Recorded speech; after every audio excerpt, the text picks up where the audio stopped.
great to be back, and I believe so much in the importance of books for children, and I'm glad to see that we're getting more and more interesting books in Arabic for children.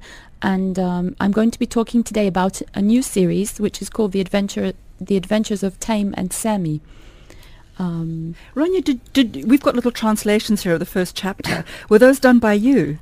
Yes, and they're just really quick, informal translations but that you're I did. Brilliant, because you did that the last time you were on, and it was just amazing. I think you did you do a translation of A Small Death by Mohammed? No, it was Index by Sinan Antoun. Oh, I did an. Oh, it was incredible. It was incredible, and it does really help us get a flavour for it. So, now, things are changing within Arab World Publishing for Children, because there was this complete overbearing thought that any books for children have to have a moral, which yes they do, but they also have to be a bit preachy, and there definitely can't be any fun, because reading a book is a very serious matter, and you do it like eating your Brussels sprout because it's good for you.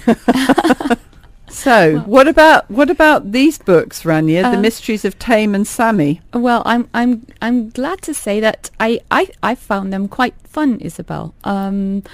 I'd like to actually perhaps give you a short idea about each one of them. The first one is called The Mystery of the Wooden Door, and this is the first book in the series, and it's about a little boy, Tame. I would say he's about 10.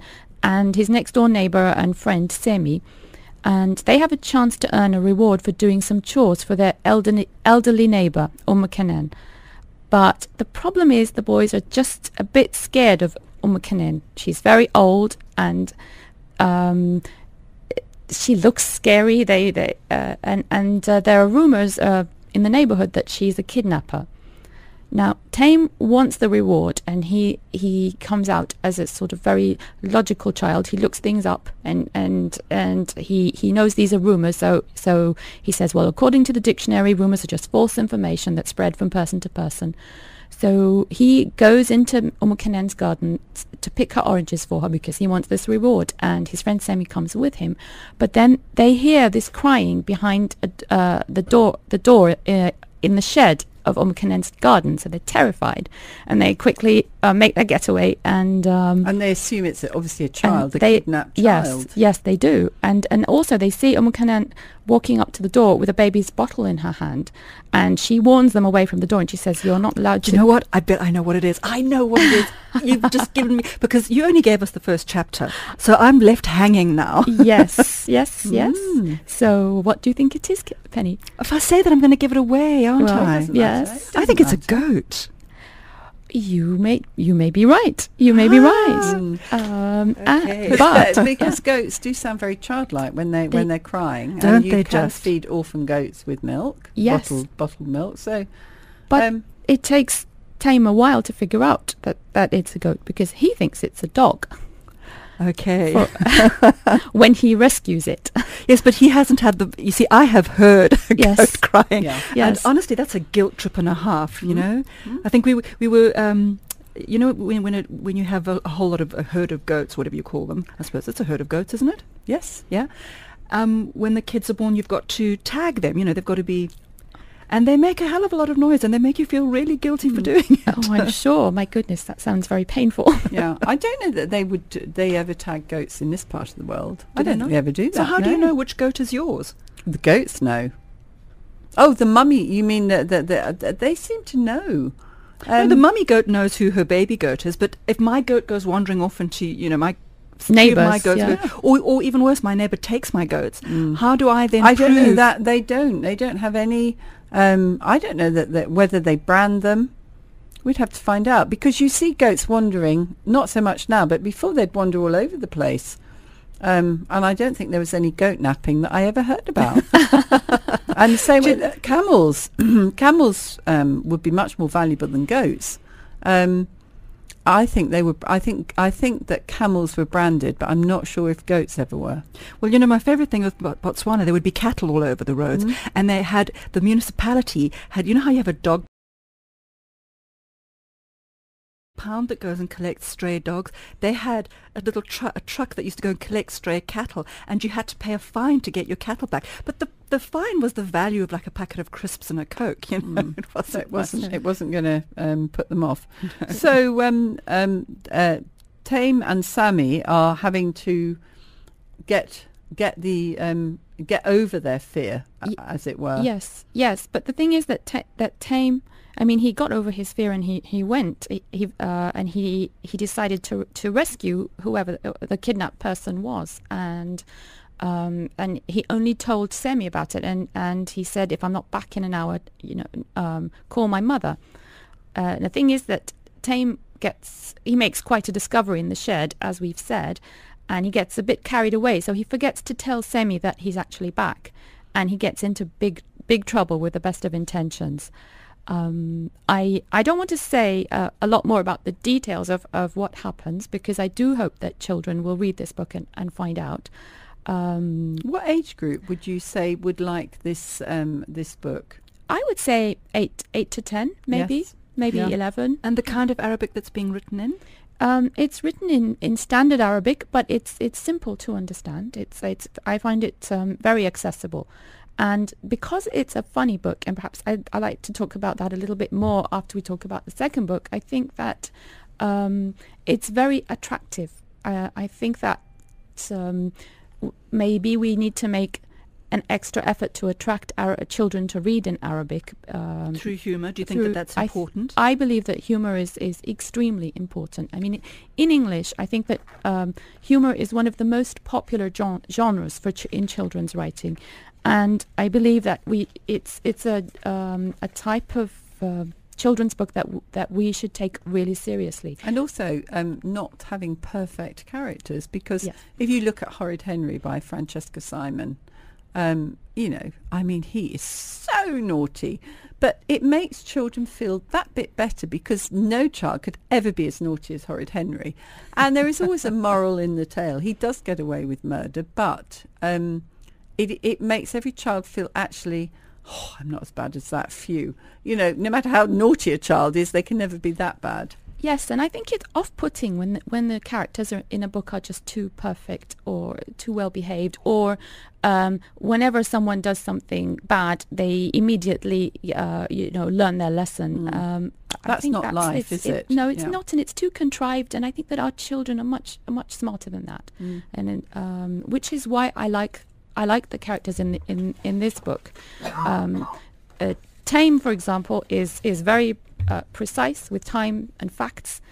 He likes to think about how many minutes things take. He likes dictionaries and encyclopedias, and he's always trying to educate Semi, who couldn't care less. Mm-hmm. Yeah, Sami's quite forward, isn't he? Yes. Sort of instructing his friend's mum to make him, a sandwich, and just makes himself at home wherever he is. He does, because his mother sleeps in most mornings and sometimes forgets to wash his clothes. So he relies on Tame's family for food and clothes quite often.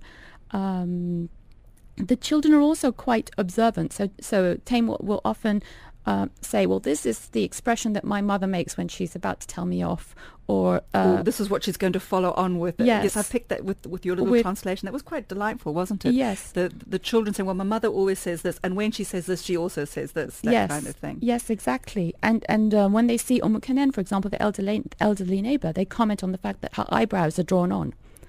And children are like that. I mean, they're very observant, and you might not always like what they observe, but they will tell you what they see. And I found that quite realistic. Tame is at an age where he still enjoys a hug from his mother, but not in front of his friends. So it mentions another friend who got teased about that. With Semi, he's Tame's loyal friend, and Tame says he never lets me down easily, and by that I mean he always lets me down, but not easily. But that's great. Exactly, it's funny, and then I mean Semi is a source of a lot of the gross and even toilet humor in the books, which is something that appeals to many children. Yes, but is actually frowned upon.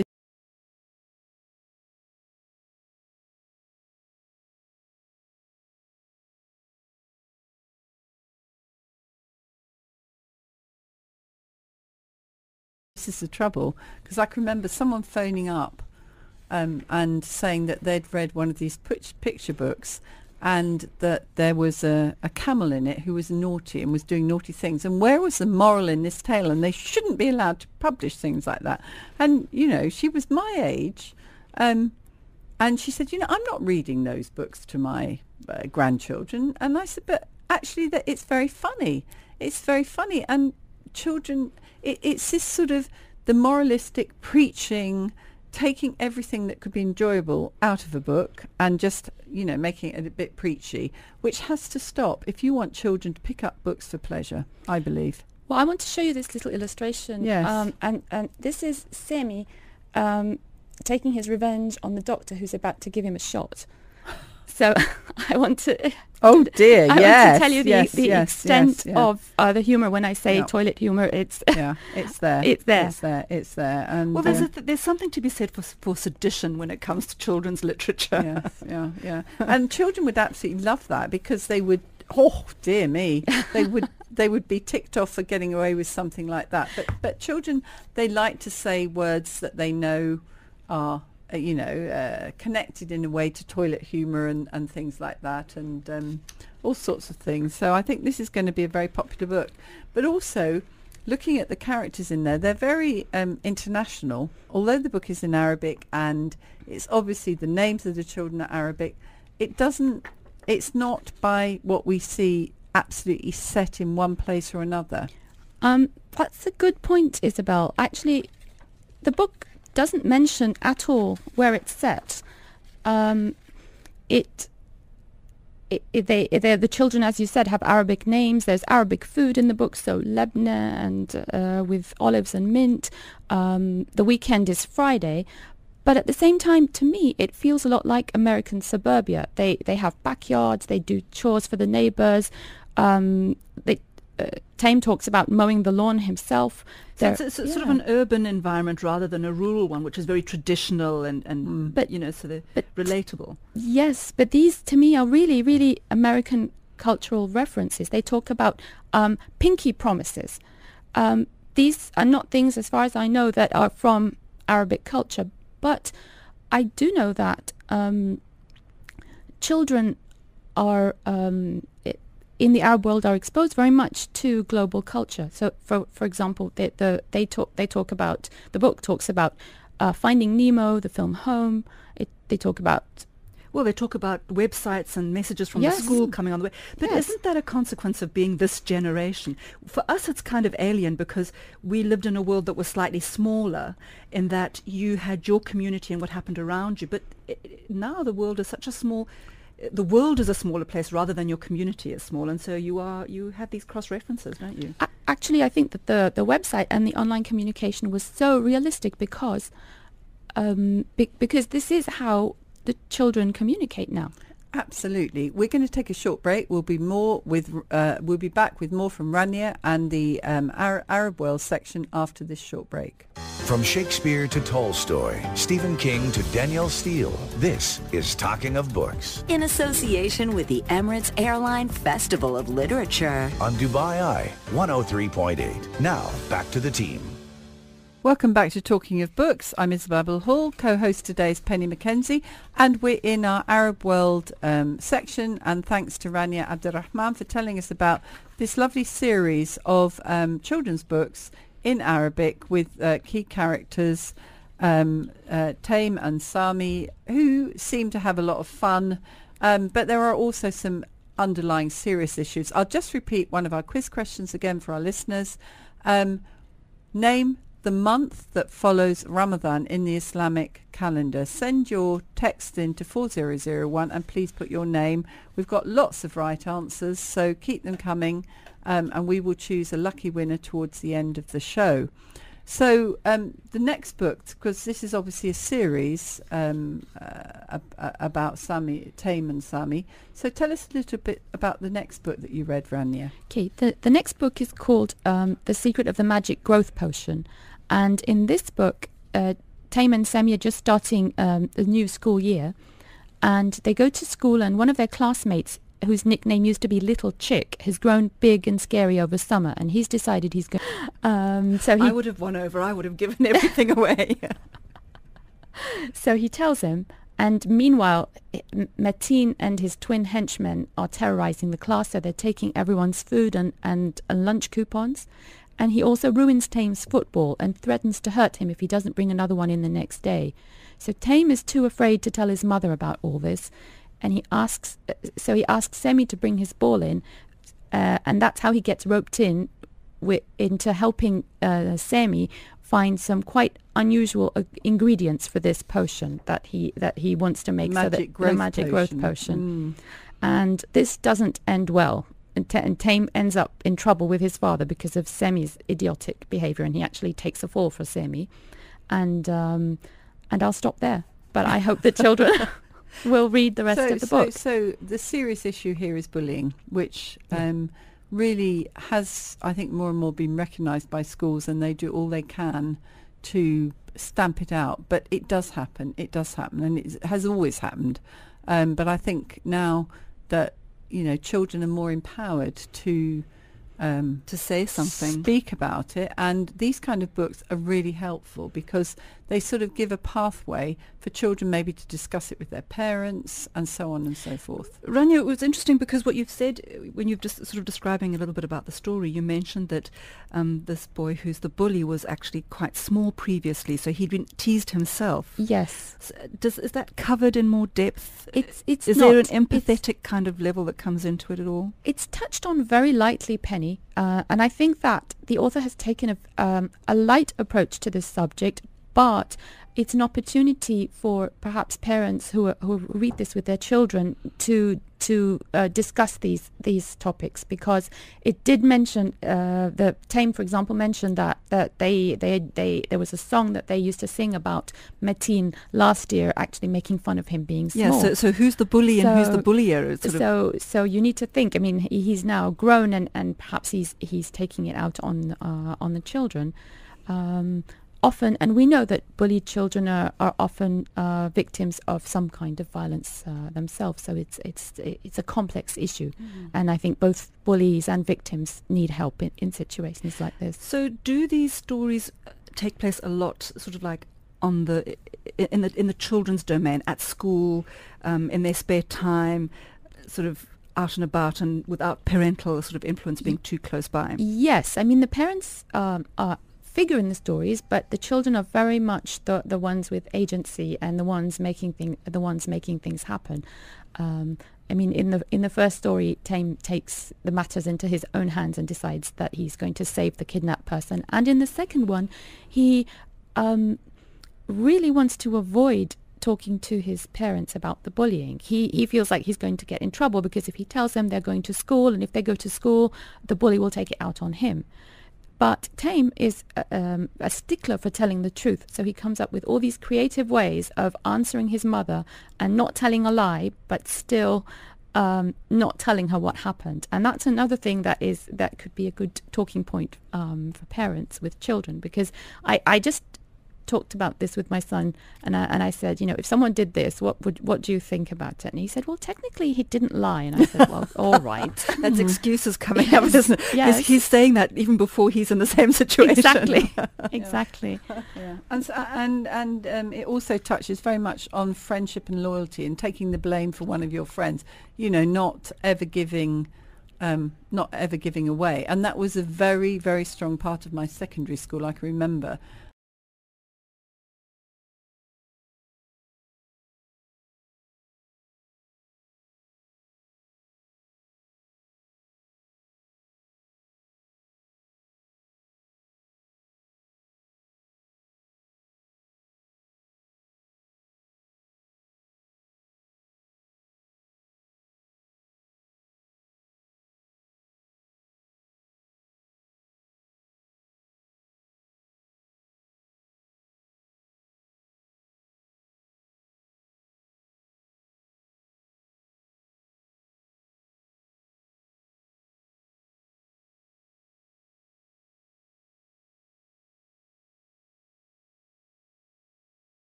actually being caught for breaking a school rule, and you know, the deputy headmistress sort of interviewed me. I was probably 16, 17, so it was at the and we'd gone out of school without permission, you know, which you're not allowed to do, certainly not then. You know, she said, and who was with you? I said I was on my own. There was no one with me. It was me, completely. And then, of course, she interviewed my friend who said exactly the same. And so, you know, but it was a heartening feeling to feel, actually, that we both stuck up for each other. It wasn't about getting someone else. And I think that's what friendship is. It's about loyalty. Even if you've got to take the blame for something, it's the right thing to do. Right. And in this book, actually, Semi gets Tame into trouble and sort of blames him for being the instigator of this magic growth potion, but because he feels that Tame's punishment is going to be lighter than his would be. Oh, okay. So okay, that's interesting. So and Tame decides to take it, and then Tame is punished for that, and then his father finds out that he took the blame for his friend, and his father tells him that he was very brave to do that. But he also punishes him for doing that. So he said, he was saying, parents are strange. He's telling me I did a good thing, but I'm also, having to do lines for. But isn't it also interesting, because I think people are fickle and children are particularly so, depending on who was my favourite sister at any given point in time would depend entirely on how much trouble and blame I was going to lay at someone else's door. And that would change. I mean, that would change quite quickly. And sometimes you'd defend them to the very last, and other times, you'd throw them under the bus quite happily.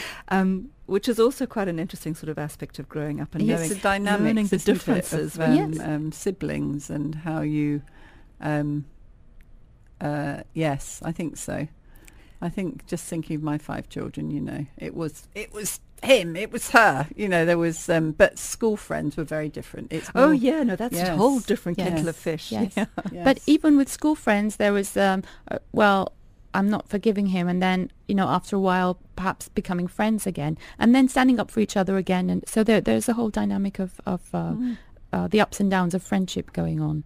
And I think that children don't realize just how very important those relationships are and those dynamics, because that's how you learn what your moral code is. It's how it's formed, isn't it? By making these decisions in a time when you're young and squabbling, and the consequences are not great. And it's only as you get a little bit older that you start settling into who you are. And I think it's important that they have those experiences. What matters. Yes. And I think books like these they help. Are extremely important in allowing children to sort of examine what they feel, because they may not agree, and they it may be, but you've given them the opportunity to see what they would have done in that circumstance. But it's a very safe circumstance because they're just reading a book about characters in fiction. Can I just very, very quickly remind our listeners that come September, we've got the children's reading group starting up again. So on the 23rd of September, it's the 9 to 11s, and the book is Muddle Earth by Paul Stewart and Chris Riddle. And then on September the 23rd, 11 plus, it's Maze Runner by James Dashner. So if those of you who are interested, read those books over the summer if you can, and then you'll be ready when it comes into the new season. Great, yes. And we're going to take a short break for the news, and we'll be back with our guest reviewer, Yara Badri, and our book of the week, Before the Fall by Noah Hawley. Do stay tuned. This is Talking of Books here on